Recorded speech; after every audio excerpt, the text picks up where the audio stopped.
Hey guys, just want to let you know about Joe's Shrimp Shack. Joe's Shrimp Shack has a prestigious line of shrimp. Yeah. At joeshrimpshack.com. Pick them out. Get 5, 15, 20. I made a mistake here. This is me learning. And this whole podcast you're going to hear in a little bit is going to be all our mistakes and what we learned. My mistake is I decided to mix my shrimp. Get a little bit of everything. Well, they don't really thrive as a colony. So pick your favorite and build upon them. Get a nice number. And these shrimp will breed. They will socialize. It's like a whole, buzzing bee colony. So certainly go to joeshrimpshack.com to pick out your favorite bees. Do it. Right. Use promo code Aquarium Guys for 10% at checkout. That's 10% off. 10% off? No, we don't charge extra for promo codes. That's generally not how it's done. Oh, I think I was taken on Amazon then. I paid extras. It's a fantastic place to get shrimp. joeshrimpshack.com. He is in the metro of Minnesota, down closer to Minneapolis in Plymouth, Minnesota. Certainly check him out. Fantastic shrimp shipped to your door. And also our charity spotlight, the Ohio Fish Rescue. Big Rich. They have been busy this last couple weeks. What have they been doing? They have purchased 2 20-foot tanks from the Bellagio Hotel in Las Vegas. They were on an episode of Tanked. So didn't last very long. Use them the right way. So they've hauled or are hauling. I got to keep up with this stuff, right? Wait, so my question is, so they're getting this out of Las Vegas. Did they win them? They did not, but they got them for a heck of a steal. So they purchased them from the Bellagio. No, they purchased them from a third party because the Bellagio just got rid of them. Really? Yeah, but you can go on his website. You can go to his YouTube channel and find out more about it, all the help that they've had moving it over, and they're just ecstatic to get these tanks. I mean, I keep picking on them that they're finally going to hit 100,000 gallons in their house, but we'll see what exactly happens. Go to Ohio Fish Rescue on YouTube, like, subscribe, and above all else, buy a t-shirt, give them some love, call them. Their numbers on the website, ohiofishrescue.com, and send them money. They're going to need it. Those were not cheap tanks. I would just send them some poker chips. Maybe they can double down. Double down. They're already back from Vegas, though. They're back from Vegas? How come we don't get invited to Vegas? Oh, that's right. I don't think they were invited. They were like, just buy our tanks. Oh, okay. I thought maybe they were high rollers or something. There's a future in this. We'll just have to go for like a fish expo or something. Sounds good. Let's kick that podcast. Do it. Welcome to the Aquarium Guys podcast with your hosts, Jim Colby and Rob Zolson. Hello, Adam. Hello, everyone. And welcome to the Aquarium Guys podcast. Today, I think I just got to do a bunch of censoring. So today we are talking about our greatest mistakes of all time. Like, that had to do with the fish hobby, of course, because we can talk about, people's ex-wives all the time, but we're talking about fish. This is a fish podcast, Jimmy. Got to calm down. I know one of my first biggest mistakes was when I introduced myself to you at the grocery store. It was your fault. You saw a guy buying 10,000 gallons of RO. You could have just been like, he's just buying the plastic for some reason. Yeah. Maybe he's making a collection in his yard. I should have just kept on walking, and I'd have this night free, wouldn't I? You would, but now it's all over, and we're hosting to people. So I am Rob Zolson. I'm Jim Colby. And I'm Adam Lashar. And we are the Aquarium Guys here to share our mistakes in this podcast. So let's put it this way. We're not going to just share our mistakes for the sake of, we screwed up. We want you to learn from our screw-ups and really explain what we learned. This is to benefit. But if this is your first podcast you're listening to, I highly recommend going back, listen to them all the way from the beginning. We have a long series of podcasts, even though that first one was a touch embarrassing. I listened to it here last week, and I had some choice words. It was a whole lot of talking about nothing. I said, Jimmy, I just want a nut, I think was the best single out-of-context line from the first podcast. And we're still on the air. Imagine we are. That. It's been a great ride. And it's been growing, man. It has been. Tell our viewers, tell our listeners, where we're at. Well, I mean, we're about 15,000 listens in. Yeah, and we started this in September. It's now January. In the dead of cold, in the dead of winter in Minnesota, I'm depressed. To give you an idea, right? I need a beer. Or do you need a beer? On Christmas, we hit 10K, right? Thanksgiving, we hit 5K. Right, so now it is January 14th, and we're just about hitting 15K. 15,000. So I want to thank Rob's mom 14,714 times. Oh, my mom has a lot of listening to do. But anyways, start at the beginning. Work your way through and get to this podcast, because this is not to discourage new aquarists. We all have issues, but we love our hobby. It's very rewarding no matter what good or bad happens. So don't take this as we're trying to be negative about the hobby. We love fish, and we're not going to change. Our mistakes have only strengthened our hobby. The number one reason we started this podcast is we want to encourage the younger listeners especially to get in the hobby and lose all your money, because that's the American way. Right. That way, kids and adults don't have enough money for, their Food, mortgage, drugs, stuff like that. Drugs. Drugs. There's always enough money for drugs. You know that. If you say so. Is that baby powder on your face? I don't. No, it's powdered donuts. There's a little schneef right there and No. powdered donuts. No. Got to stay away from the diabetes. Stay away Jimmy. from the diabetes stuff. I'm worried about your cholesterol. You got to eat some Cheerios. What? Are you out of breath? Calm down. Wow. All right, guys. So we got a couple emails. Jimmy, I think you have the first email. I have an email, but I got a frog in my throat. Okay, you swallow that. And guys, the aquariumguyspodcast.com, at the bottom of the website, you'll find our contact information. You can send us an email. You can call us and leave a voice message that we will happily play over the air. Or you can go right on our Discord and message us directly. So these are emails that we try to read, occasionally pick. We pick and choose some of them. So go ahead and hit me with yours, Jimmy. All right, I am ready to go. This email is from First Name Only. First name only. I mean, we can try. They've given us our contact information. It should be just normal, but I'm gonna for call- their identity. Yeah. I'm going to call him Peyton. Manning. Oh. God, I hate Peyton Manning. Oh, come on now. Calm down. Calm down, everybody. And so I got this great email, and I think it was sent to directly me because it's so flattering. Very flattering. Very Hit it. flattering. Read it, please. You want me to read it? All right, here we go. It says, "Hi, Aquarium Guys crew. My name is Peyton, and I live in a small town, St. James, Minnesota. I'm 16 in just a few days, and I've been fish breeding for almost a year now. I have to start by saying that I absolutely love your podcast and you guys that put it on. You really make it a fun podcast to listen to. It's the highlight of my week each time you post a new podcast. My favorite episode is the one of breeding angelfish. It's been a dream of mine lately to start breeding angelfish, and now that it's finally starting to come true. And I know it's a lot to ask, but I'm sure many others would very much appreciate if you would consider putting up 2 videos per week. 2 videos per week? What? Who do we work We get this for? a lot. I don't send you all of these emails. But 2 videos. Am I getting paid extra for this? Well, that's the idea, right? They want us to do 2, podcasts. He should have put podcasts, but he's 16 years we old. have full-time jobs. Yeah, right? we do. If we can get enough in our tip jar and maybe more sponsors, we could maybe do 2 videos every now and again. I mean, I got to skip my night of dancing down at the club. I mean, we just did that 2 videos once for the Irish because we thought it was the mob that sent it to us. Yeah, but, we were scared of that one. We'll respect the Irish. All right, I'm going to run the rest of it. I know it's a lot to ask. Adam, thanks for joining us, Adam. Where you been? I know there's a lot to ask, but please do consider it. Both you and Corey from Aquarium Co-op have inspired me to start my own YouTube channel. It's called Brown Aquatics, and it would mean the world to me if I would check it out and consider subscribing. So everybody out there, write it down, Brown Aquatics, check it out. And now, down to my question. I need to know your opinion. I have everything set up to start breeding angelfish, but I'm not sure what kind to get. I'm debating between double blacks and platinum blues. Platinum blues are a beautiful pure silver fish with squiggles of blue reflection to give it that blue color, and I assume you know what double blacks are. I need to know, number 1, which do you think is a cooler or better looking? I think I'm better looking. All right, so we have 2 questions here, essentially. Which one should he, and which one do you think is better looking? So let's start with the better looking. What do you think, Jimmy? What, A or B? I think I'm the best looking of the 3 of us. Well, actually. I mean, I would easily imagine your face in an aquarium just, suffocating, and obviously picking at I a am filter. the coolest. There's no doubt about that I am the They coolest. don't have obese angelfish, I'm sorry. Shut up. God. A or B? Come on now. Let's start out the new year by punching everybody in the throat. Poor Peyton. He All hasn't right. get his question answered. We're going to answer it. And he goes, also, number 2, what do you think would sell better down here in southern Minnesota? I'm looking forward to hearing back from you and can't wait to listen to more future podcasts.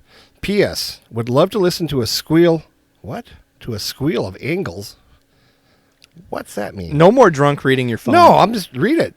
Would love to listen to a squeal on angles or maybe A sequel. a sequel. Sequel. That's how you pronounce out those letters. You kids and your abbreviating. He's written down squeals. Poor Peyton. We'll get a sequel is probably coming up in the near future. We have so many more fish to do. And then he wants a podcast on Grammies and Rams. This guy's demanding. My God. I should just not send you more emails. Is he a Nazi? I mean, why am I working for this guy? No, but he needs to know which is your favorite My favorite? of those 2 angels. Of those 2 angels, I'm seeing a lot of the blues out there right now for sale. The one thing you don't ever see is good double dark blacks. I was going to say the same thing. Blacks are a good one. Yeah, because the blacks, you can demand a little bit higher price. With the blacks, in a normal pet store, blacks sell very, very well.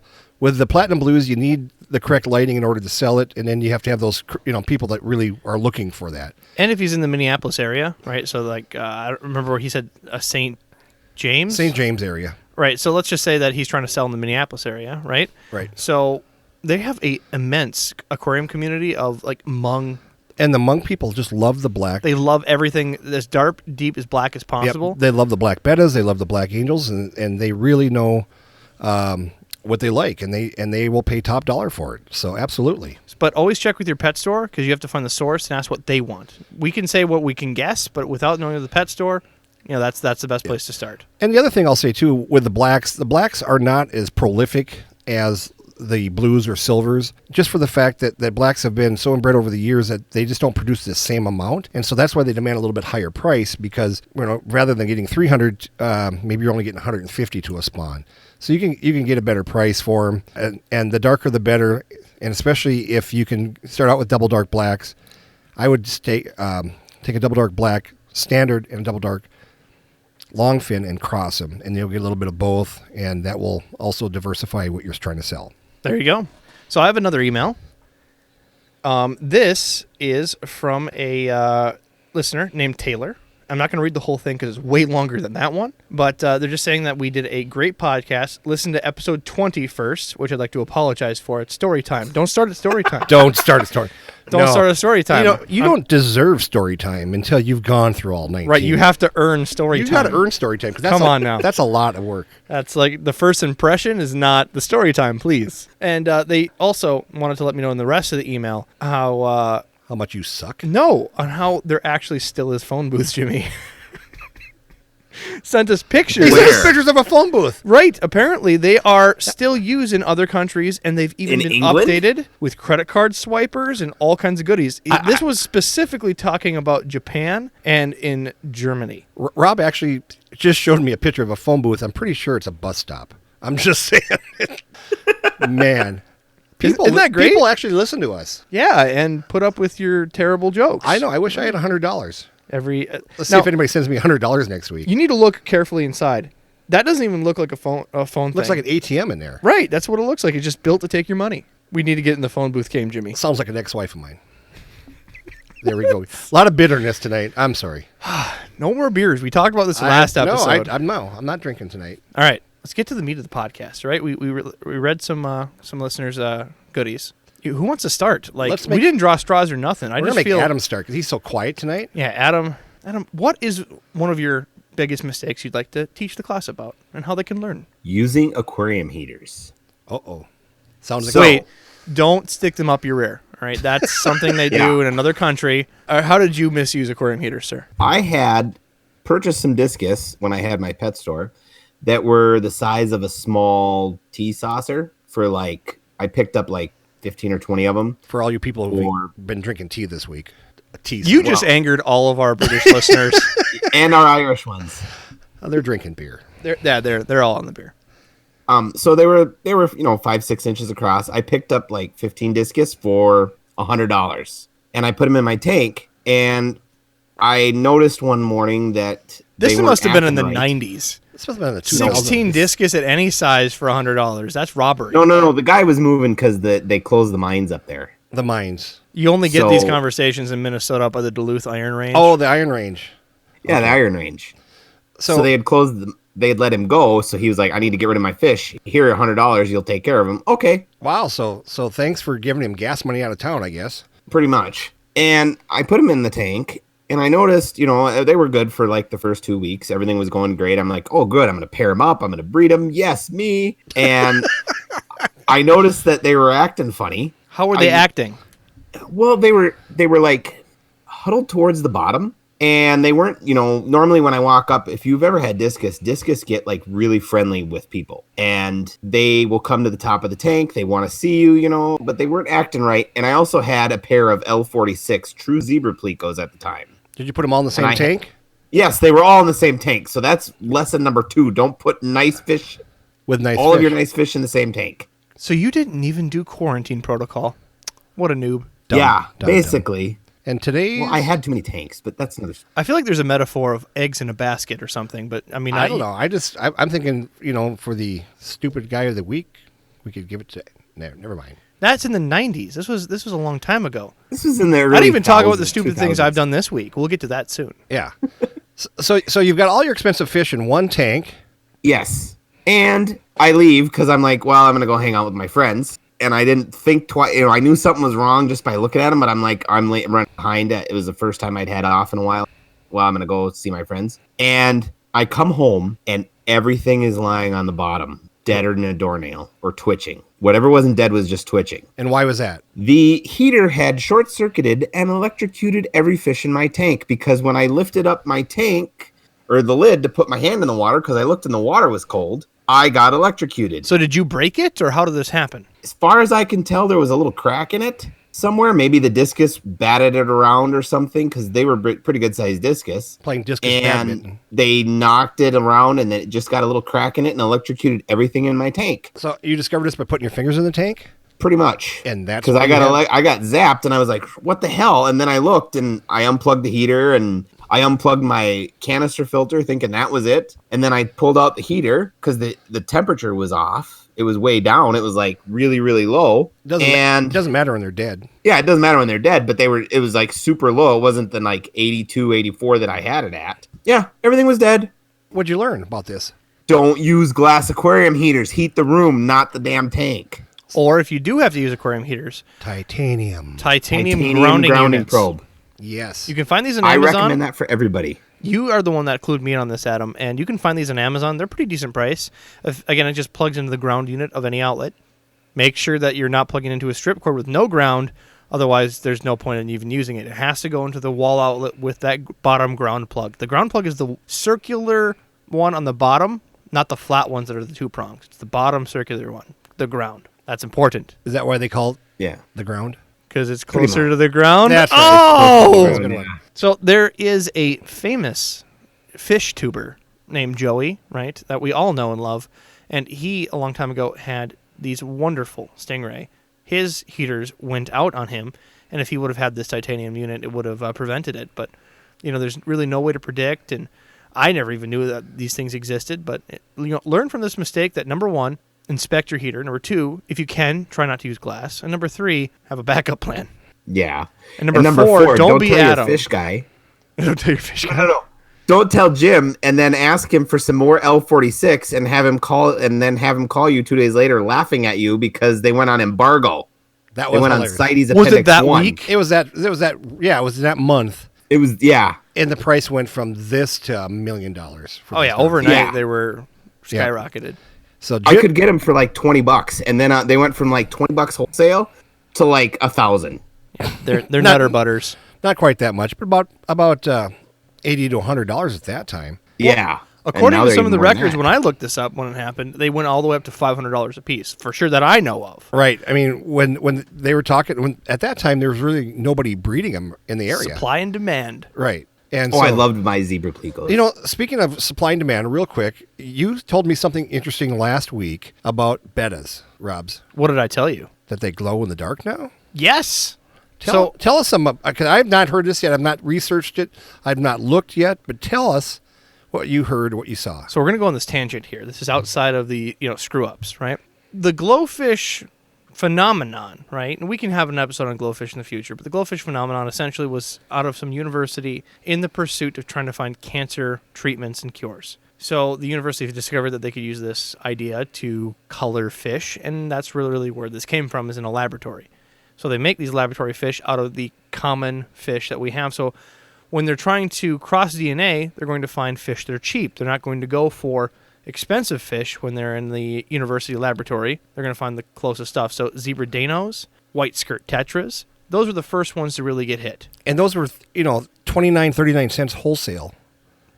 Try 10 cents wholesale. All right. I mean, you start buying in any quantity, they're cheap as heck. So you're probably not going to get a glow L46, L44 zebra Daniel. What do you? So take Yeah. a little common sense. You're taking a cheap to worthless fish that still looks okay in an aquarium, giving it color, and charging $8, $9, $10, $11 for it. Right. That it's 101. So now that they have the technology out and the patent's owned by a certain company, that they're just going to follow down the tree to see what next fish they could add to the glow line. We've seen leaks of glow angelfish, but even right now they have glow sharks that are made from rainbow sharks. Yep. There's actually a couple different sharks they use. Glow barbs that are used from tiger barbs, and they're just running down the tree. So the ones that we'll see is people take the same procedure overseas where patents aren't held up, and they'll do this to other fish. So we see leaks of angelfish. We'll see leaks of all different types, and we finally have now seen the first leaks of betas being glowfish. They literally look like they're rubber. It's crazy. Their fins are completely clear with that, haze of glow. It's on our Facebook page, Aquarium Guys Facebook group. You can find it on Facebook. It has a little video of them swimming. I want to say it's sad, but it's inevitable. It's not necessarily harming the fish. It's done in a laboratory. They're not taking a fish, bleaching it, dyeing it, tattooing it. They're not harming the fish, but it is made in a laboratory. It's not quote-unquote natural, but it's not harming the creator, so I'm not really against it. But it's not my favorite fish. If I want a beta, there's a pile of beautiful colors out there without having to make it glow underneath a black light. Yes, so those people out there that are on the fence, love them, like them, leave them, they're here, and there's not much we can do about it. There's rumors that this end of February, they're going to hit the market. I don't think it'll be that quick. I think that's just rumors. We've yet to see angelfish hit the market, and that has been talked about for the last 2 years. Yeah, they've been available overseas. Right, overseas you can get them, but not in the United States. Yep. So expect Why do they always changes coming. Why do they always start with green? Is that like the most available or something? It's the easiest prominent color to get right away. It's that green or green-yellow. The reds, when they first do it, can fade or not take. So if they can get green done, they'll work their way to the harder colors. Yeah, there was a while back when one of my suppliers had gold zebra danios on sale for next to nothing. And when I mean nothing, I mean like 4 cents a piece. And I'm going, why? I mean, because normally gold danios are 35, 40 cents a piece wholesale. And I go, why are these so cheap? When I found out from them that they're the culls from glowfish that didn't take. So when a glowfish breeds, it does breed more or less true that you will get glowfish from glowfish. But eventually, after a couple batches, the glow stops happening in the genes. So the genes don't hold. So eventually, the colors will just dissipate and they'll just breed normal fish again. So these white skirt tetras, danios, even barbs we're seeing prices go lower on is because they're not necessarily culls, but how they treat them as culls. If they don't have glow, they get sold as normal. Right. And the thing is they're a trademark fish. So these companies that have done it, and I know who it is, they have spent literally millions of dollars on these fish, and that's why they're expensive, because they're trying to get their money back, and they have to get each one certified. We've talked about before. They get the red one certified, and they have to go through the USDA to get the green one certified. It's just ongoing and more paperwork for each and every color. So yeah, there's like, 6 colors, 7 colors that they have now? Yeah. Now, times that by each species of fish. You're talking danios, this type of maybe a bigger danio, white skirt tetra, barbs, and then you go down the list.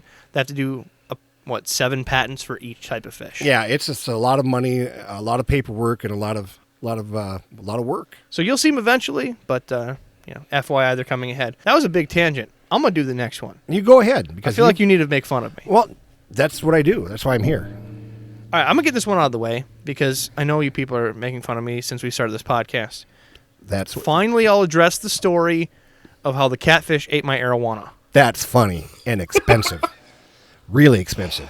All right, I had a cry in the mirror. How's your blood pressure, dude? It's good. I've been eating Cheerios. I wish you guys were here in the studio to see the veins in his forehead and the little sweat bead coming down the side. This is so much fun for me. You could just see it pulsing. Yeah, exactly. So I had quite a large aquarium at the time, and I had a amazing setup with a black arowana. Now, it is the, non-Asian variety. Asian arowanas are illegal in the United States of America, but trying to get a arowana that has color down from South America or even Australia is pretty difficult. So I pulled in some favors. I talked to some people, and I got in with getting a beautiful black arowana. Now, these black arowanas, they're the silver body cells, just like a silver arowana, but it has this deep smoky color and orange stripes in the back. I spent a amount of money that I am not willing to say out loud. How much? Ain't gonna talk about it. About $600, wasn't it? This is therapy. $600. Right? This is therapy. No. Baby steps in therapy, No. right? No. I am not your therapist, dude. How much was it? I'm not telling you. Tell them. $600. It was more than that. I know. I'm just trying to suck it out of you. You just want to suck it out of me? Ain't gonna happen. Anyways, it wasn't just money. It was favors I had to get this fish, right? So I finally got this fish in, and it was very difficult because it was quite small. It was a little ways past the egg yolk. So when you get arowanas, you can purchase arowanas wholesale, and we'll just talk about silver arowanas to give you an example. You can get wholesale, if you have a wholesale license from certain distributors, if you buy in a bag of quantity, you can get a bunch of arowanas for $35, right? Wholesale. So when you see them in stores, you'll see them marked up.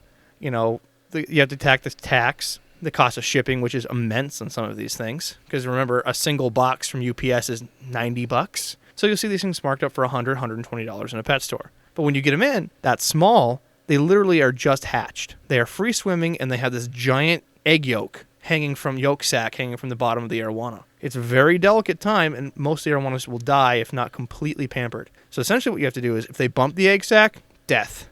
If they get scared, jerk, tear the egg sac, death.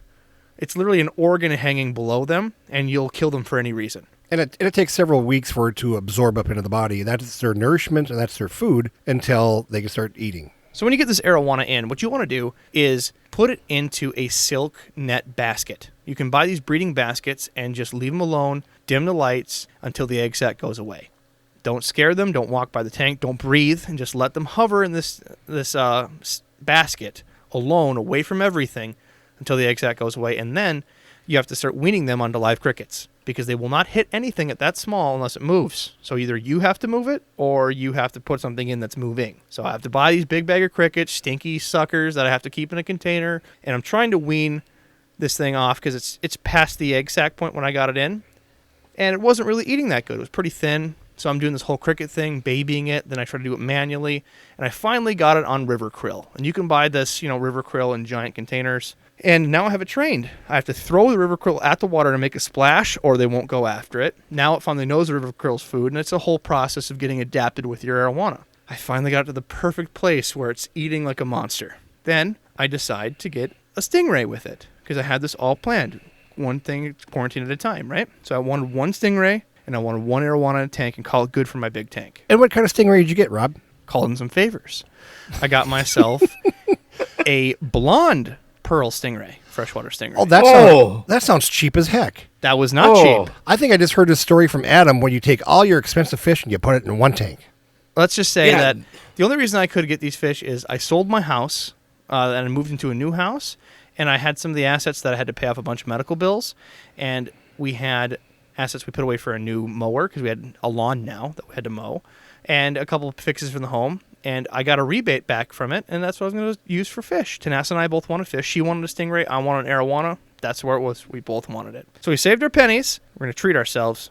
And that's what we got in. So I get the stingray in. I have the arowana. The stingray decides that he's going to choke on food and die. There's nothing I can do. It was a happy, healthy fish. Just decided that it was going to be a retard and choke on food. No, I think you should tell the people what you were feeding. What were you feeding the stingray? The stingray, I was feeding a mix of chopped shrimp.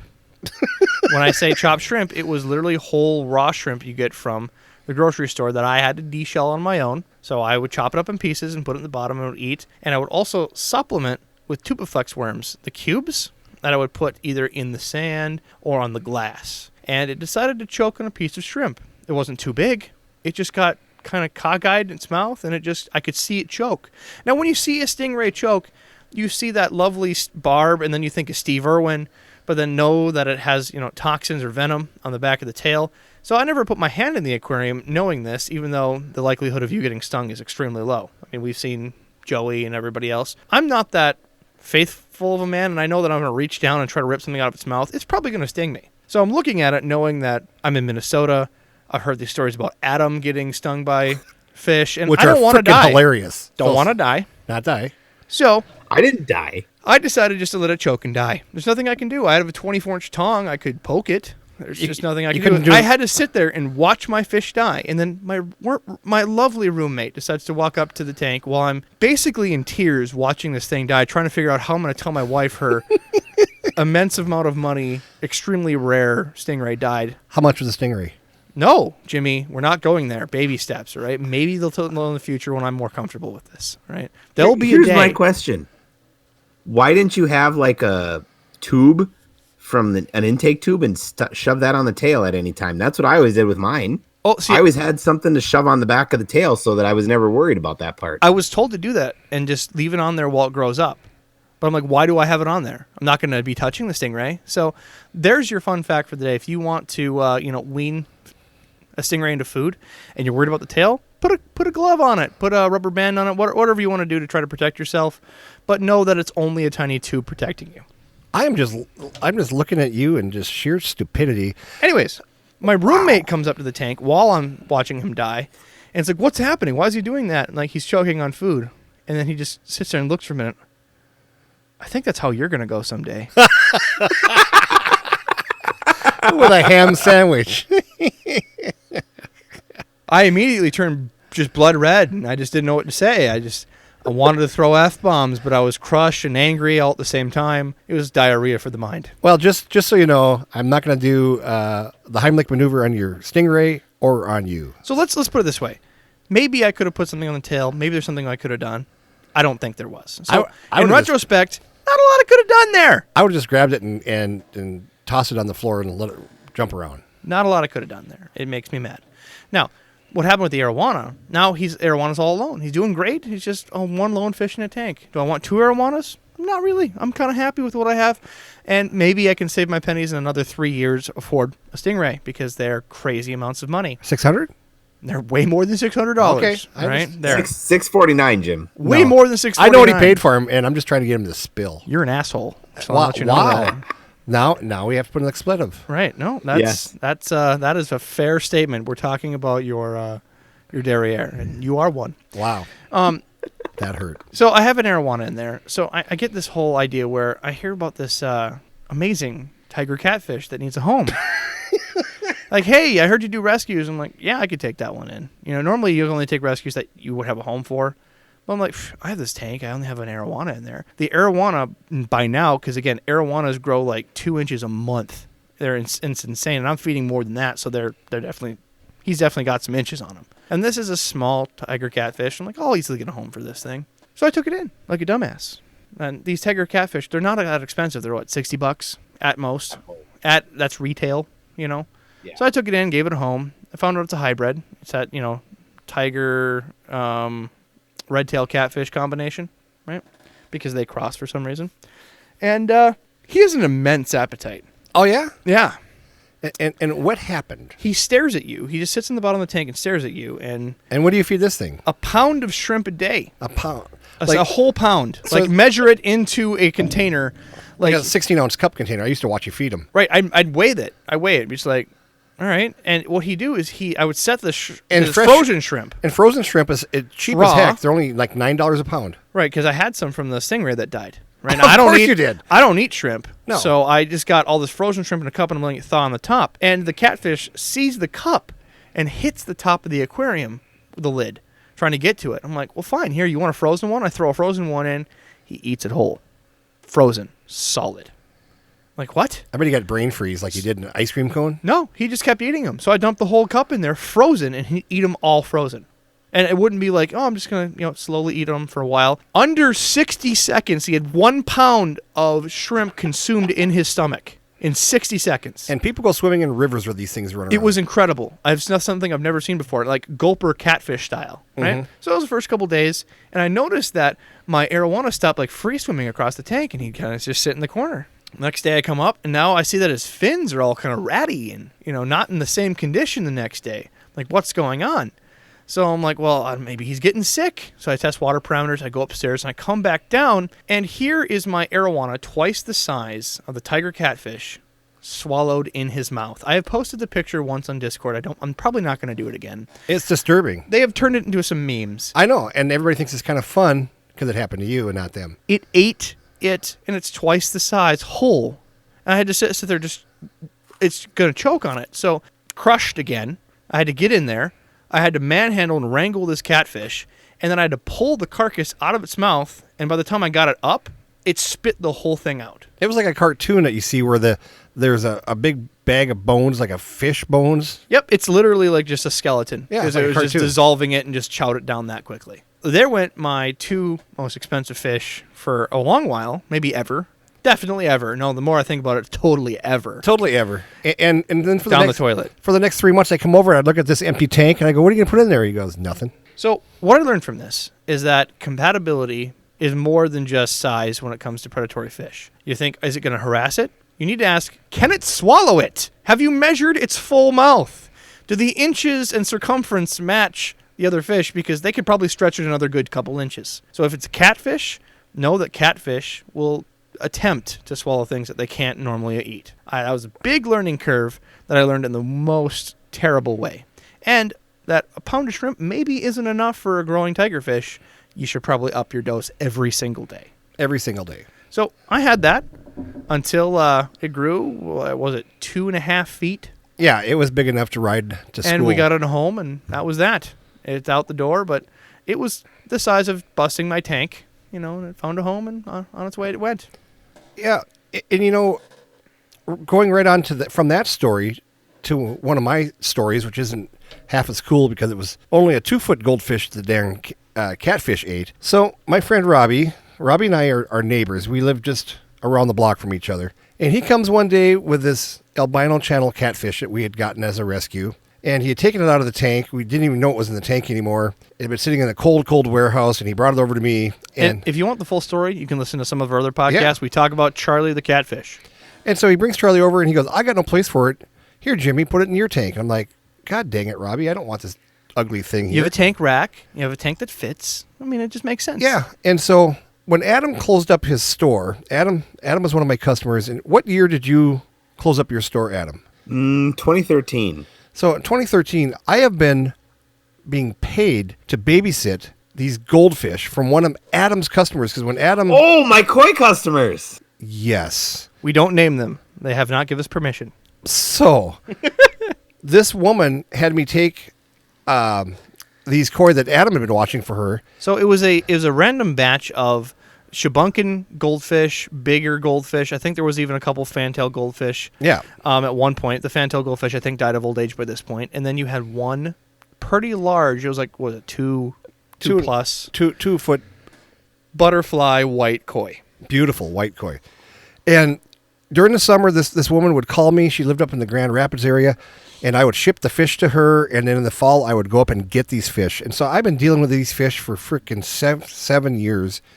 And they're kind of a part of the family. And Robbie forever has been trying to. I want those fish. He goes, I want that. I want that. At the time, had a big pond. Yes. I needed it. And I go, I can't give you these fish because they're a customer. She's paying me monthly to watch these things. So don't ask me why, but we put the channel catfish, which was probably how big was he? It was just to let you know that you didn't do this until you owned them. Right. So towards the end, they had some issues and were unable to keep the fish and said, would you take them? Yeah, her husband passed away. And she goes, I can't take him anymore. We're going to get rid of our cabin where they had the pond and stuff. And Jimmy said, of course, I will happily take them. You can you worry about you. And so I thought, what I'll do, I'll be a good guy. I'll give Robbie these fish next spring. It was in the fall of the year, and he brings me this albino channel catfish, who's probably only, 9 inches long, maybe?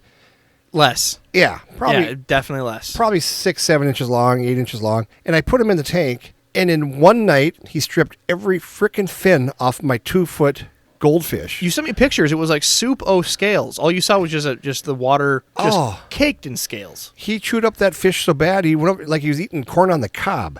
And he didn't kill the fish, but he did die about 2-3 days later. But the catfish grew exponentially once again after he ate half a goddamn 2-foot koi. Scales are protein in their diet. And I could have just cried because I had this fish for years and years and years. And I just felt so bad. And Robbie's over here chuckling right now. I mean, it's only fair. You Yeah, and I still have this goddamn channel catfish. It stares at us Right. every time we go in your fish room. And when I go in my fish room, and here's the rule we have with it. You're only going to eat what dies today. So if nobody dies, you're not getting fed. And then So- Robbie comes over, feels bad, and feeds him pellets. While we're on the podcast, if somebody wants an albino channel catfish, that wants to have a demon catfish of their own, we will happily ship them to whoever.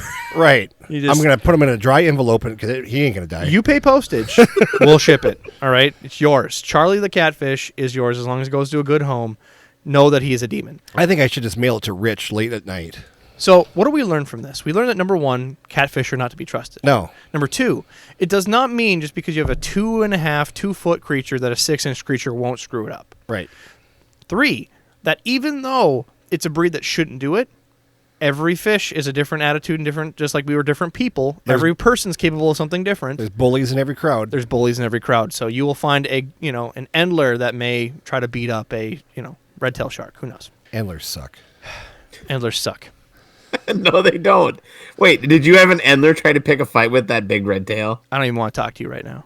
What happened? I have your batch of endlers. They have procreated. The original females have died from that. Just up and died because they're just a crap strain of fish. And Crap strain of fish. I have like 35 endlers all over the tank, and they're. Well, how can I put this? They're trying to dither with my white clouds. So they're annoying the crap out of them. They follow them all across the tank. It's not harassment. They just think that they're schooling together. Because all they've grown up with are these white clouds. So they're dipshit fish, I think is a fair statement there. That hurts. That hurts. My particular strain of endlers are dipshits. There you go. And where'd you get those from? You know where I got those. You got them from Adam. I know. That's the best part. Anyways. So don't trust catfish. No. Every fish is different. And don't just trust them because their size. Right. They'll still eat scales. Eat everything. Right. What else you got, Adam? Let's see here. Well, Come on. You got something. Looking at his I don't paper. know. You don't know. The What about best- the dog food? What about the dog the food? dog food? What about So- tell us about your pet store. Okay. Here's the best thing. If you want to own a pet store, don't. Don't. The best thing about owning a pet store is don't. Don't bother. See, this is the type of discouragement I was talking about. We're not trying to discourage you people. He just did it the wrong way, right? And he's like going to tell you how he did it the It's wrong like way. I would be a good marriage counselor. No. There's different ways you could do it, but we could. That's a whole different business. That's model 3 here. podcasts. All right, let's focus on the main thing. I think Focus, you talked Adam. about dog food. Okay, so when I first bought the pet store, because I had bought my pet store, an existing person, they had dog food. They had turned that store into a dog food store. And there is no money in dog food. All dog food comes from like 4 separate places. There's like 2 or 3 makers of dog food, and they just put it in different bags. And you have, so like what people don't realize is when they see a bag of dog food at like Petco, PetSmart, your local pet store, the dog food costs 98% of the price of what you see. So when I was selling dog food, the dog food was like $40 a bag in early 2000s.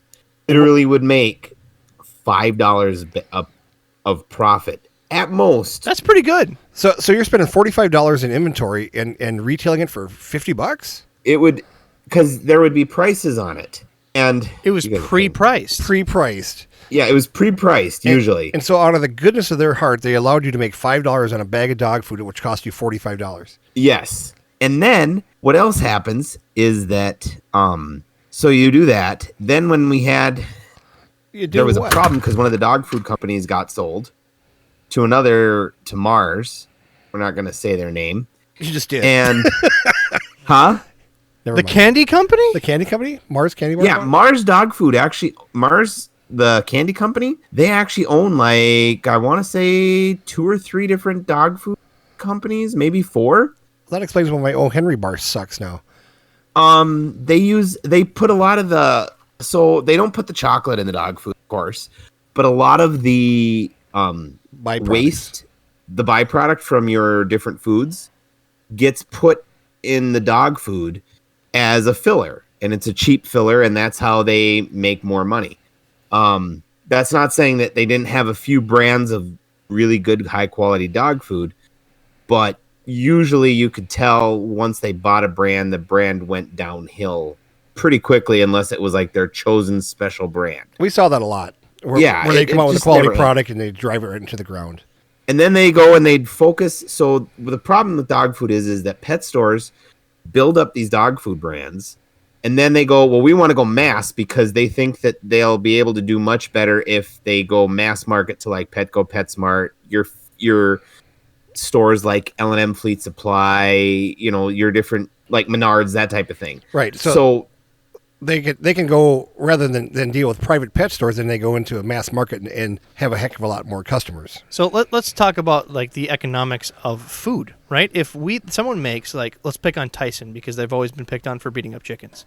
So if Tyson, makes chicken nuggets and they put them in, a bag, put them in the freezer section, and you have chicken nuggets for your kids, that eventually they have to keep a quality standard, not only for the regulatory health reasons, which there's some in the dog food as well, but for flavor. If you have a gross chicken nugget, your kid's going to complain to you and you're no longer buying Tyson. If your dog is eating crap food, it's your dog. I mean, he's either going to eat it or you're not going to feed him and he'll just wait for the bowl. He can't tell you it tastes like crap and you pick out something different. So when they have this brand that works, dogs eat it, they're trying to find ways to cut the corners, cut the costs. And maybe they'll put more corn into it. Right. Maybe they'll, put other ingredients that aren't protein, or find ways just to completely chicken feathers. That's lower the quantity. Lower the cost of creation without having to do anything drastic. Right. So Adam would have 200 bags of dog food in his store and have about how much? $8,000 tied up in inventory? Oh, it was more. Well, let's see. When I had it was because I'd get in 8 or 9 pallets, so I'd have sometimes $10,000 worth of dog food tied up. And out of that $10,000, you'd probably make what? $100 at most. Yeah. And so of course, I'm selling fish. I'm going, Adam, you're much better off buying a pair of guppies for $1.25 and selling it for $3.99 because you're making about the same amount of money and you don't have any money tied up. And so that's just a great learning curve there, where you $5 out of $50, that's not much. It's kind of hard to keep the lights on. Then also take this into like fish food. If you're trying to sell, that's one thing where you buy a bunch in, you have low margins, don't get such quantity in. But then also if you get large quantity, you have to worry about expiration dates. And I'm assuming that if you're only making that much money, a couple bags, all your profit's gone. That you didn't sell, they expired. The same goes for fish food. I see so many people, even individuals such as like myself, that don't have a big fish store, they just have their own personal collection, and they want to buy food in bulk. You got to make sure that when you buy food, you're looking at the expiration date, and some of these don't even have expiration dates, so you need to write down your own. When it comes in, you taught me this, Jimmy, grab a marker, write on your food that when you got it in, and after a year, pitch it. Yeah. And I happened to see that the other day, too. Again, we've talked about this. I was watching somebody, I can't remember what his name is, a real cool YouTube guy, had put on his YouTube channel things that he likes to do at the first of the year. He goes through all his fish food, and if it's 9 months to a year old, he goes, the nutritional value has gone away in this stuff. It's just kind of dissolved. So just your best thing to do is just pitch it and start over. So take a magic marker, write on your food, write on your dog food, and make sure that stuff gets fed up before the expiration date, because food values will go down. Sure, the dog food won't go rotten most likely, but in the nutritional value and that sort of thing is going to go in the crapper. It's just bad. But I mean, what a great way to tie up all your money into one thing. Yeah, you got $10,000 in dog food, but you sell it all and you make a few $100, and you can make that off of one tank of feeder goldfish, if you do it right. Yeah. So one of the things, like we talk about fish compatibility, my catfish ate my arowana. There's a lot of other interesting types of compatibility that you think common sense would help you describe. So I wanted to purchase blind cave tetras. This was years ago, early in my aquarium experience. I thought it was the coolest thing. What? There's blind fish? So for those that don't know, caves in Mexico that have freshwater caves have a species of tetra that have gone completely blind and are opaque pink and have no color. They are living in caves completely devoid of light and have other enhanced senses instead. So this is a breed called blind cave tetras. No eyeballs whatsoever. They have eye sockets where there used to be eyes, so they literally look like some cool pink opaque skeleton fish. Super, super cool. Lost my mind like a fish nerd I am. Like, I gotta have them. So I did my homework, tried to see compatibility. No one talked about compatibility that I could find, and I didn't have immense access to the website. I looked through fish books. They talked about them, never talked about anything aggression. So I thought, well, I have these really high-end, rare guppies, right? Long, giant tails. Shouldn't be a problem. Beginning to see a pattern here. What's going to happen? You put the blind cave tetras in, they're blind. They're not going to chase a fish. No. They're blind. So I got myself a nice big school of blind cave tetras. I quarantined them in a separate tank like a good boy, because I've learned this by now and other mistakes. Quarantine them. They're eating perfectly, and I didn't put two and two together. When I put flake food on the top of the tank, they immediately, like you put chum in the water, went off, right? And they swam in all different directions, but eventually the smell of the food brought them like a homing beacon directly to it. They ate, chomped it down like piranhas. It was beautiful. I'm like, oh, awesome. These fish are going to do great. They're healthy. They're eating. They're quarantined. And I put them in my tank. I put them in my tank and sat there and watched. And it's a big tank, a lot of plastic weeds, a lot of stuff in the way. And I watched them acclimate. They acclimated just fine. They left everything alone. Everything was good until that evening. I went back in the tank. I put food on the top. And before the scent could hit their nose, they just had a hint of it. They started going all directions. And they got the vibrations from the guppies' tails. They could sense that because they have heightened sense of awareness, remember? So they're feeling the vibrations in the tank, and instead of homing in on the flake, because that takes a minute for them to find because they have to home in on the scent, they instead went for the closest thing that made vibrations in the tank and ripped apart every fin that I had on any other fish. And, of course, all I had in the tank was longfin fish. So it was a bloodbath. And do you think for a minute me grabbing a net and trying to scoop these things, throwing them back into the quarantine tank would stop them? No, they're blind. They don't see me. They're not going to see me trying to scoop in the tank going left, right. No, stop eating them. They're not stopping for nothing, man. They're going for them. And by the time I got the school of tetras out, every guppy was obliterated. Can you imagine how much damage they would have done if they had seeing-eye dogfish? What? Think about it. Seeing-eye dogfish. You know, they're blind. I guess. So they had seeing-eye dogfish. They could even do more damage. Just have like a Ray Charles fish looking there, like helping another fish around.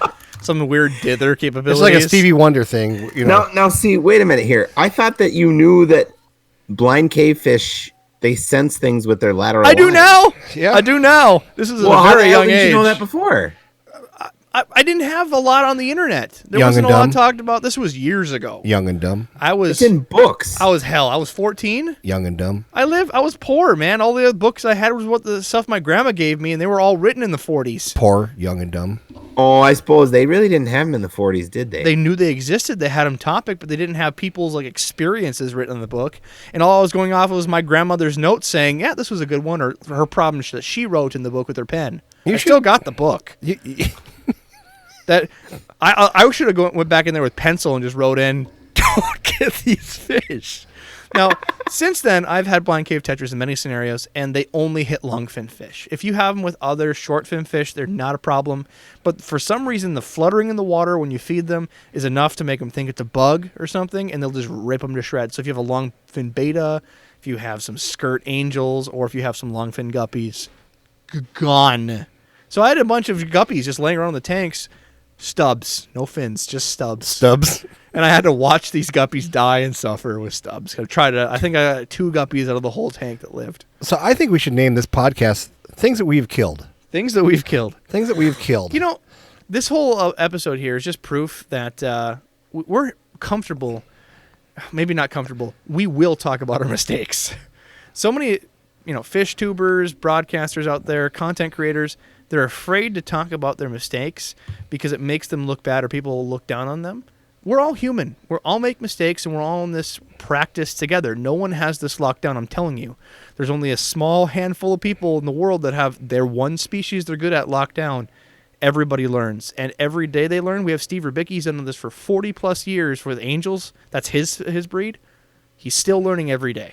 Yeah, and like I've told you once, I've told you 100 times on this podcast, Paul Norton, Tampa Bay Fisheries, gave me the best advice ever. You know, he says it's so much easier to learn by other people's mistakes. It's a lot cheaper. And so to get somebody else's input in something is so great. I mean, I can't even explain it to you enough how much it is to listen to other people. Don't feel you need to jump in with both feet without getting all the information. Gather the information first. Think about it overnight. Plan it. Then again, talk to some more people. I'm going to tell you a quick story about something that Ty and I were doing. We had Ty on, Ty Tolfsrud, my buddy from United Aquarium. He was in the last episode 21. Episode 21. He also is the right-hand man for Mr. Sean Kramer, who had the 2,000-gallon reef tank. Episode 20.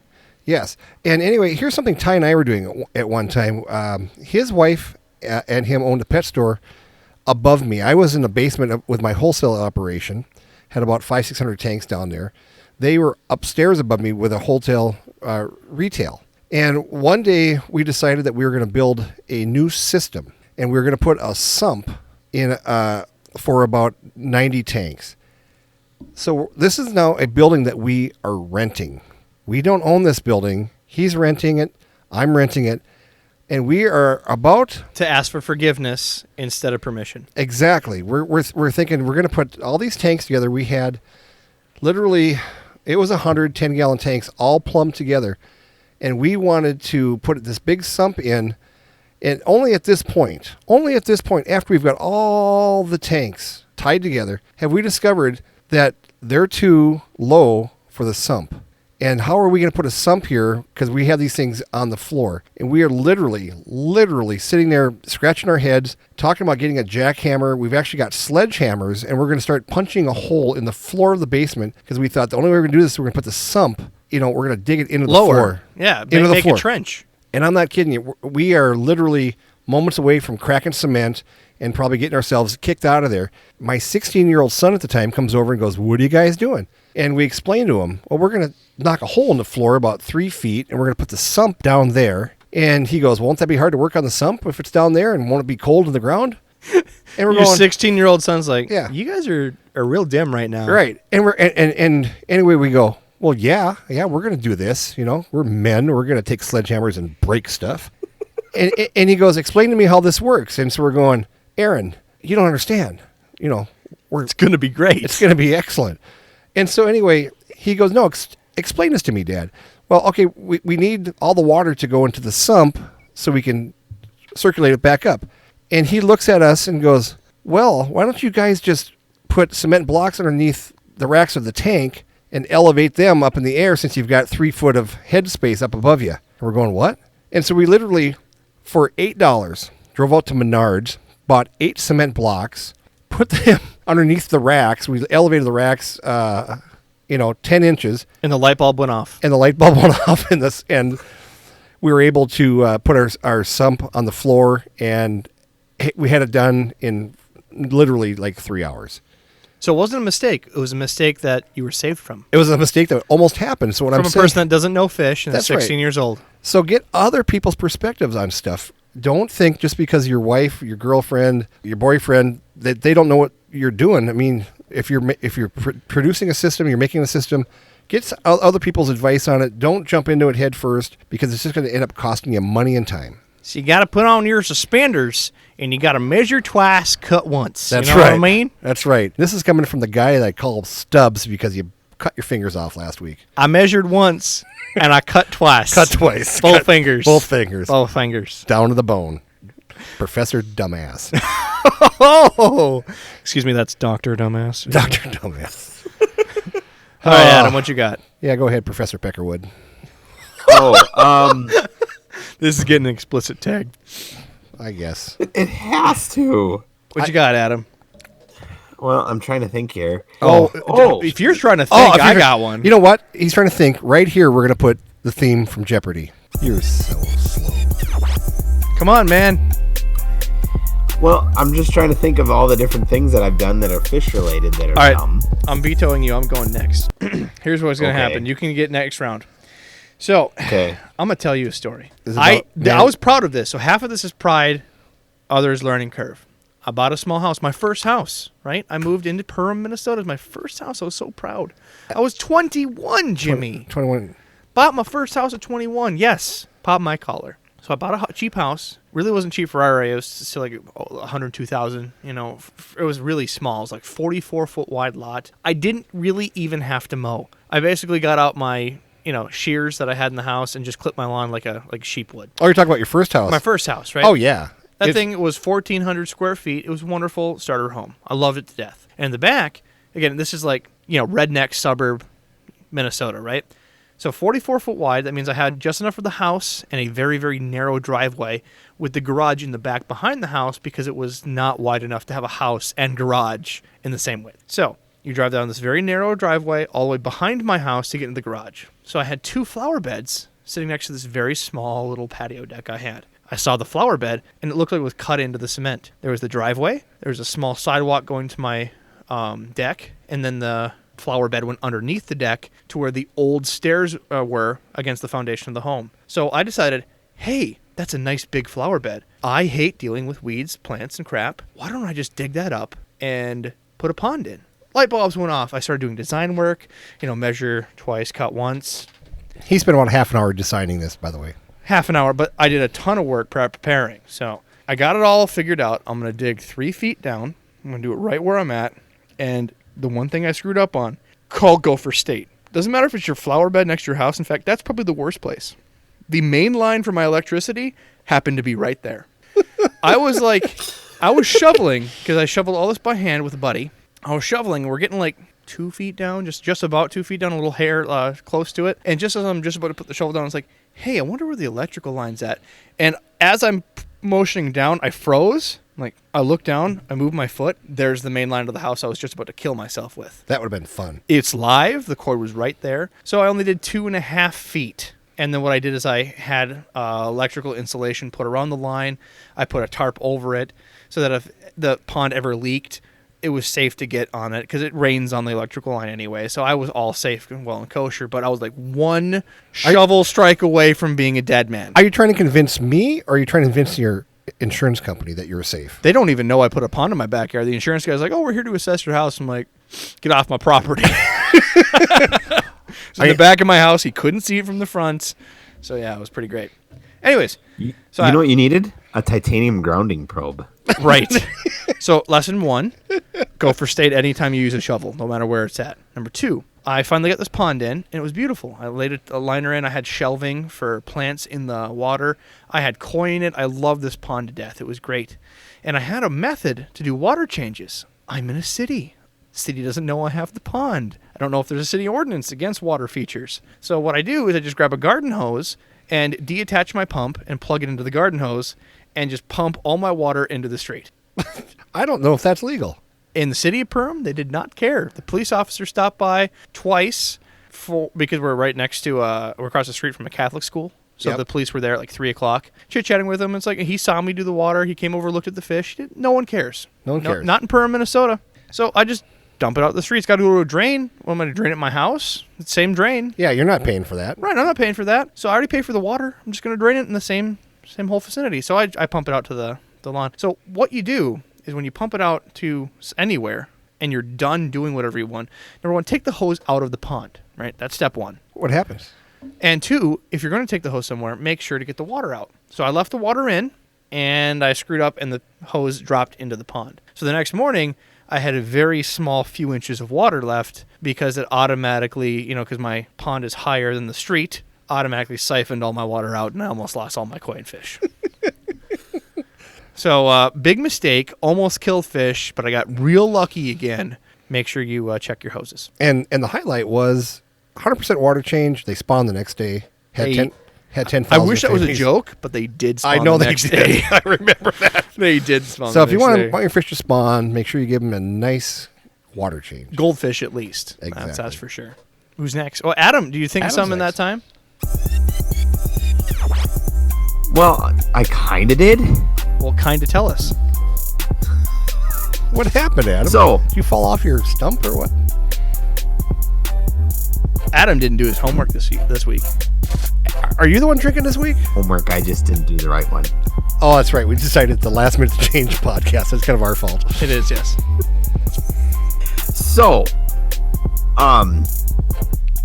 This one time at Thunder. band camp. no, not this one time at band camp. God damn, this is. Did not it get gonna be stuck in the trumpet? good. Yes, It was a flute. And we'll. It was a flute for a. It was. Where, It was a tin whistle. This is going nowhere, man. No, it's not. Are we gonna veto you again? Is that what's gonna happen? No, I don't have anything, so you keep going. I got like 2 more. Do you have 2 more? Should we finish off with that? Finish I one. got 2 more. Here's I a- had one. Well, get it out. Trying to. So I was just starting with fish, and I didn't do a lot of research because this was the early 90s, and laws didn't matter. He was listening to laws Barbie Girl. mattered. It's distracted. Barbie girl? I'm a Barbie girl in a Barbie world. Oh God. It's Now I'm gonna have that fantastic. song Will you stuck get in your my head. story out, please, Jeepers? Okay. When I first started up again, my fish tanks, because I had fish tanks before, when I was younger, I just started throwing stuff together. I decided that I was going to get convict cichlids and put them in my community tank. I know it's gonna happen. Yeah. Adam learned that day. So what happened, Adam? What'd you learn? Well, I learned that even if you have convict cichlids, baby convict cichlids, the size of, I don't know, a dime, they will kill everything in your tank. Isn't that fun? Yeah, especially when expensive. you don't research anything and you try to put guppies and you think that you're going to have this nice, wonderful community tank and you're only like 12 or 13 and you throw stuff in the tank. What else did you learn about the convict cichlid? Adam should have listened to the fish guy, Jim. And they breed like rabbits. So They breed like rabbits and kill everything. Pickles, Mr. Pickles, learn this lesson as well. We haven't heard from Mr. Pickles for a while. Mr. Pickles is living life. You know, he's a busy man. He's a dill on a mission. But he decided that he's going to get himself some convict cichlids. Deal on a mission. Immediately, we started making rabbit jokes in Discord. So, come to find out, he got his convict cichlids in. He did his homework. He didn't put them with other fish. Good boy. But he didn't do enough homework. He's like, well, why? What are you guys talking about? Well, apparently within the first 60 minutes, they already built a nest and started breeding right in front of him. 60 minutes. Poof, there it was. And I'm like, oh, new record. I'm like, no. Normally they're doing under 30. So I don't know what you're doing wrong. Do a water change, something. Yeah, quit staring at them and they'll do it faster. No, if you want like one of the most rewarding, fun fish, but have no idea how much they'll breed, get a convict cichlid. They're a beautiful pattern, and they also have pink convict cichlids. Right, and they're fun, and they're great parents.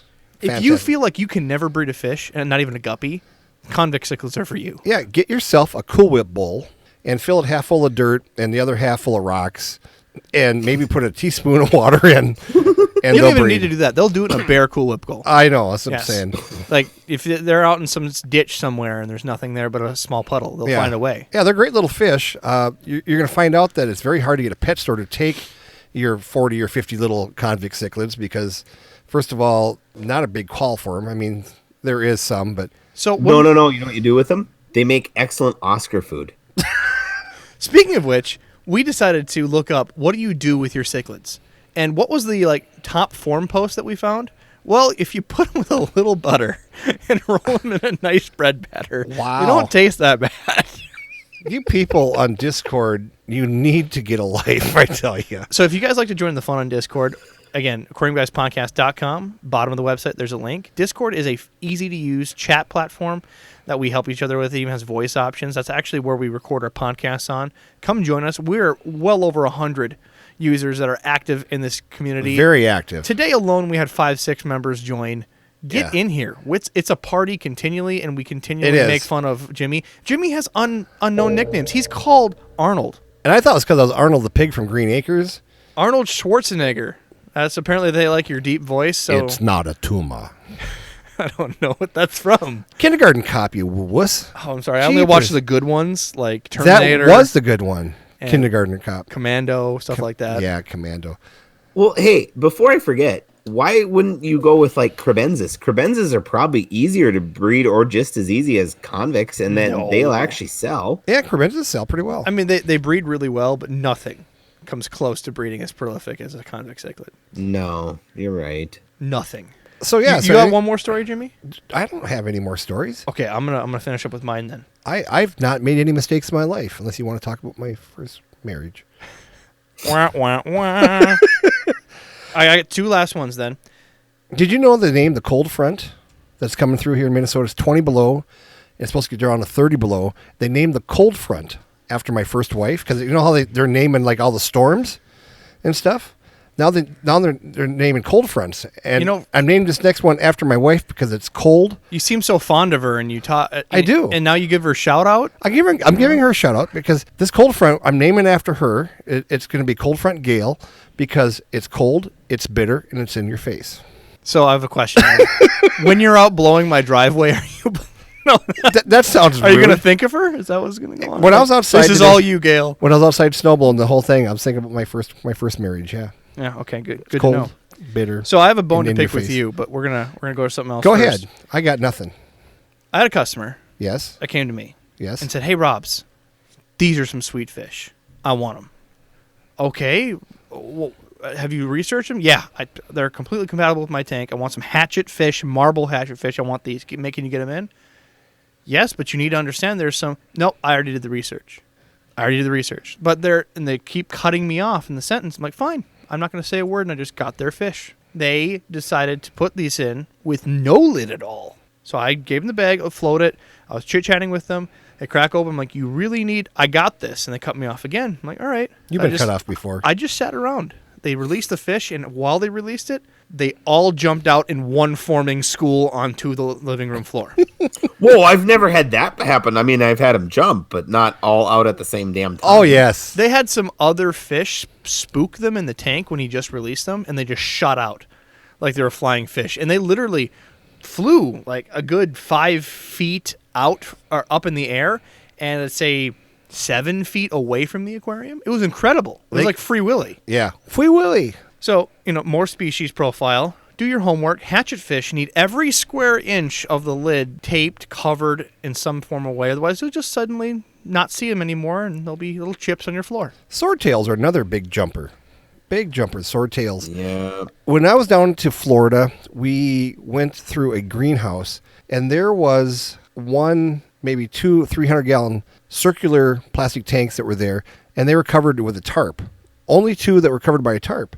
I said to Paul, as we're walking through, I said, why do you keep the tarp on there? And he goes over, and he goes brum, brum, with his fingers on the side of the tank, and it sounded like Jiffy popcorn popping, hitting the top. It was full of swordtails, and he actually kept that one down about 2 feet from the top, this 300-gallon tank's 2 feet from the top, and these things would still jump out, so he had a tarp on there to keep them from jumping out. Because these fish are raised in ponds, and every time they're being chased by either a bird or a turtle, or, they jump to safety.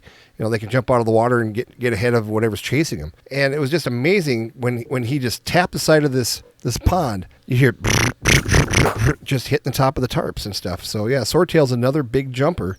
Make sure that lid's on tight, and even back there where the heater is, how many times have you had that area where it's just 2-3 inches square, and they somehow get out that door? It happens. So the last one's a bone to pick with you, Jimmy. Yes, pick away. On our tips, tricks, and hacks episode, you mentioned about building your own sponge filter. Yes. And specifically cutting it out of, your old grandpa's Cadillac seats. That's what you said. Right. So you make these filters, and there's a complete square. To recap, they are a 1x1x1 tile, right, from bathroom tile. Then you put a square sponge on top of it, glued. They're a 4-inch tile, quarter-inch. 4-inch. Okay. 4-inch square tile, quarter-inch. There's a hole in the center. Yes. You put a PVC pipe that's cut. So you put your airline tubing in the PVC pipe, and that's how it's sponge filtered. Correct. I had one of these from you. Yes. Right? I thought it was the greatest thing ever. Like a sponge filter you can make for 50 cents. Right. How great. So in my warehouse, we were just setting up. We got a 300-gallon vat, one of a few, and I decided, well, I'm going to start with a sponge filter to get this thing cycled. So I grabbed the sponge filter that I've purchased from you and thought it was a great thing because I wanted it to have the design to build my own. It is a great thing. I put it in the tank thinking, oh, it's got a tile on it. It's weighted. That is not the case. The sponge filter decided to float its happy way to the top 20 minutes or so after I leave. They squirt. And not only squirt, just the PVC pipe was aimed at an angle, squirt out and flooded the entire warehouse. Isn't that great? It was so much fun. The next know. day, I get a call. I'm like, "Hey, man, there's water leaking outside of your warehouse." I'm like, "What are you talking about?" I jumped in the car, drove 90 through town just to get to the warehouse. Jump in, everything's flooded, but thank goodness there's a floor drain, so most of the damage was kept inside. But still, I think the 300-gallon vat was missing easy 100 gallons. Yeah. All over the floor by yeah. that time. It's amazing how much a little air will drive water through a sponge. But yeah, when you start those sponge filters, you definitely want to just put them in the tank for up to a week and keep squishing them down. Don't even put air in them.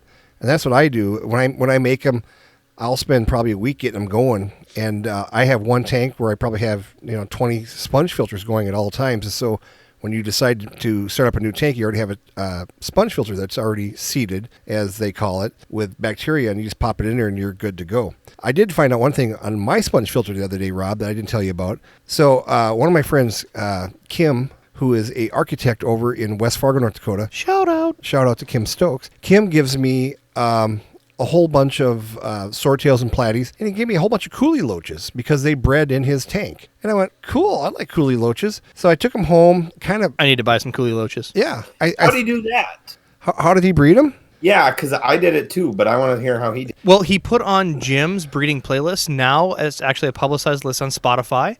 You can go to our Discord to find the link. We are sharing it, and it has all of Jim's favorite breeding selection. Yeah, he put on some super sexy music, and but he had a heavily planted tank with sand in it, and they did their jiggly in that tank, and he had all kinds of babies when I was there, and he goes, yeah, I don't know how or where they breed, he goes, but I got lots of them. So the other day I went over there, and the tank where he gave me a bunch of platies and swords and guppies, a whole bunch of plants, and these coolie loaches, and I threw them all in the same tank, and I thought, later on I'm going to go through them and separate them and whatnot, and I had one sponge filter in there that the siphon tube had popped out of, so it's just a sponge filter sitting in there. It was the tank looked pretty dirty, so I grabbed the sponge filter, I went into my sink, and I popped out that sponge filter and just gave it a little squirt to clean it out. I had about 25, 30 coolie loaches came out of the sponge filter, came shooting out into the sink, and I had all I could do to catch them all because they were trying to wiggle their way down to the sink. But I'm not kidding you, that little hole in that sponge filter is the size probably of a pencil and 4 inches deep, and there's 25 or 30 coolie loaches in there just jammed in there. That's where they were hiding. So yeah, these things, you think that you buy coolie loach, you put it in your tank, good luck, you're never going to see it again, basically. Poof, they're gone. until you clean your sponge filter. That's right. So, anything else that we think we found? I think we got a good show going here. Well, I think the whole thing is you just want to learn from other people's mistakes. It's a lot cheaper. It's a lot easier. There's a lot less crying in Rob's house now. There is. No, they're still crying. They're still crying. He's still crying about his... How much was that fish? Bite me. Bite you. It was this many. Wow. I just got the double fingers, people. I wish you were here to see this. But which fingers were they? Yeah, they were the middle fingers. Oh, come on now. All right, guys. Well, thanks again for listening to the podcast. Please subscribe to this by finding your favorite platform. We're on iTunes, Spotify, all of them. Subscribing helps automatically download the podcast, helps our listens. Tell a friend. And if you want to help support the podcast so we can do more than one episode a week, you can go down to our tip jar. It's on the bottom of the show notes of the episode. We have one-time donation or month-to-month donation. And, support our sponsors. They support us. And please be good to your fellow fish keepers. Go out there, help people, give them advice. Go on Discord, talk. I mean, there's a lot of crazy talk that goes on Discord, but there's a lot of good things that happen.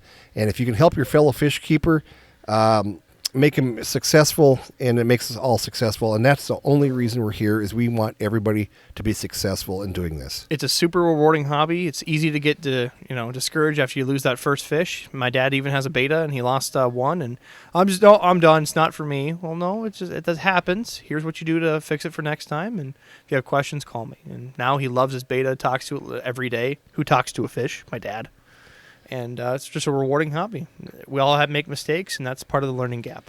Yeah, but it's all good. And you go on Discord, be kind to each other. Mr. Pickle will help you out. He'll tell you how to get those Plecos breeding. And right. I see there's people that make fun of me from time to time, and I have thick skin, so that's fine. I will punch you all in the throat. Hashtag didgeridoo is trending over don't, and I hate you for it. Really? People want to hear the didgeridoo. We need more didgeridoo. We do. And the other thing is since my wife and I now own 5 guitars, I think I'm gonna start guitar. I know 2 chords already. 2. 2 strings, you mean? No, 2 chords. Okay, good. I don't know how to tune the guitar yet, but I'm thinking maybe I'll get my son to help me. Maybe we'll come on here and we'll do like some dueling banjo type stuff with the guitars. Heaven help us. Lord. All right, guys, let's kick that outro. Thanks, guys, for listening to this podcast. Please visit us at aquariumguyspodcast.com and listen to us on Spotify, iHeartRadio, iTunes, and anywhere you can listen to podcasts. We're practically Thanks. everywhere. We're on Google. I mean, just go to your favorite place. Pocket Casts. Subscribe to make sure it gets push notifications directly to your phone. Otherwise, Jim will be crying in his sleep. Can I listen to it in my treehouse? In your treehouse, in your fish room, even alone at work. What about at my man cave? Especially your man cave. Yeah. Only if Adam's there No. with feeder guppies. No. They're endless. You midget loving sucking motherfucker. Well, I guess we'll see you next time. Later.